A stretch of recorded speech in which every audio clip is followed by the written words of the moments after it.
ज्ञान the treasure में आपका स्वागत है और हम आपको बताएंगे महाभारत के स्त्री पर्व के बारे में। पूरा महाभारत का युद्ध खत्म हो जाता है। दुर्योधन के मृत्यु पर धृतराष्ट्र विलाप करना शुरू कर देते हैं। यहाँ से स्त्री पर्व शुरू होता है। स्त्री पर्व इसका नाम इसलिए पड़ा क्योंकि यहाँ पे स्त्रियों का विलाप है। दोनों पक्ष के योद्धा मारे गए हैं, पांडव पक्ष के भी और कौरव पक्ष के भी।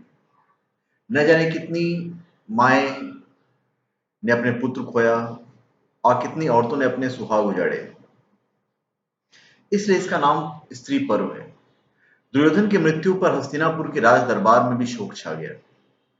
महारानी भानुमति, गांधारी, धृतराष्ट्र, विदुर सभी बिलक बिलक कर रोना शुरू कर दिए। रानियां पागलों की तरह कुरुक्षेत्र की ओर दौड़ी। गांधारी और धृतराष्ट्र भी कुरुक्षेत्र की ओर चल दिए। यहाँ पर कुरुक्षेत्र में आकर श्री कृष्ण सांत्वना देते हैं धृतराष्ट्र को और समझाते हैं, और पांडव भी उनसे मिलने आते हैं। धृतराष्ट्र कहते हैं कि वो भीम से गले मिलना चाहते हैं। अभी श्री कृष्ण को यह पता था कि कलुषित विचारधारा के हैं धृतराष्ट्र, तो क्या करते हैं, लोहे का एक पुतला बनवाते हैं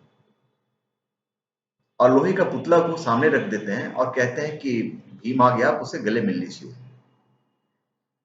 और वो गुस्से में आकर भीम को गले मिलते हैं। वो बहुत शक्तिशाली थे जो धृतराष्ट्र थे, और गले मिलने के बाद वो इतनी जोर से दबाते हैं उस लोहे के पुतले को कि लोहे का पुतला चूर चूर हो जाता है। अभी उनको लगता है कि यार मैंने भीम को ही मार दिया, और वो रोना शुरू कर देते हैं। तो इस पर श्री कृष्ण उनके पास जाते हैं और कहते हैं कि भीम जिंदा है, अभी वो लोहे का पुतला था। उन्हें जैसे पता चलता है कि वो लोहे का पुतला था, वो बहुत लज्जित हो जाते हैं कि ये उन्होंने क्या कर दिया। और यहीं पे गांधारी कृष्ण को श्राप देती है कि तुम चाहते तो तुम इस युद्ध को रोक सकते थे, पर तुमने इस युद्ध को होने दिया। तुम्हारे हाथों में सब कुछ था, तुम चाहते तो हमारे बेटे नहीं मारे जाते।